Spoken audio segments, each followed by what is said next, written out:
कुरान मजीद की सूरतुल माइदा आयत 2 में इरशाद इलाही होता है, अऊज़ु बिल्लाहि मिनश शैतानिर रजीम, बिस्मिल्लाहिर रहमानिर रहीम। या अय्युहल्लज़ीना आमनू ला तुहिल्लू शआइरल्लाहि वलश-शहरल हराम वलल हदिय वलल क़लाइद वला आम्मीनल बैतल हराम यब्तगून फ़ज़लन मिन रब्बिहिम व रिज़वाना व इज़ा हलल्तुम फ़ास्तादू वला यजरिमन्नकुम शनआनु क़ौमिन अन सद्दूकुम अनिल मस्जिदिल हराम अन तअतदू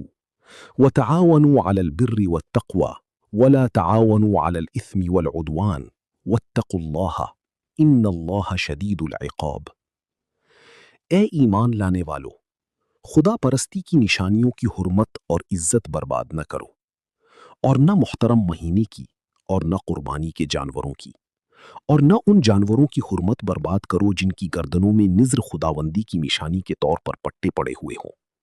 और न उन लोगों की हुर्मत को बर्बाद करो जो मुक़द्दस घर की तरफ अपने मालिक के फजलो करम और उसकी खुशनूदी हासिल करने की तलब में आ रहे हों। हाँ, जब तुम हरम से बाहर निकल जाओ तो फिर शिकार कर सकते हो, और किसी कौम की दुश्मनी पर कि उन्होंने तुमको मस्जिद हराम में दाखिल होने से क्यों रोका था, तुमको इस बात पर आमादा न कर दी कि तुम उनके साथ ज्यादती करने लगो। एक दूसरे के साथ नेकी और बुराइयों से बचने बचाने में मदद करो, लेकिन गुनाह और ज्यादती के कामों में एक दूसरे की मदद न करो, और अल्लाह के गुस्से से बचो। यकीनन अल्लाह बड़ी सख्त सजा देने वाला है।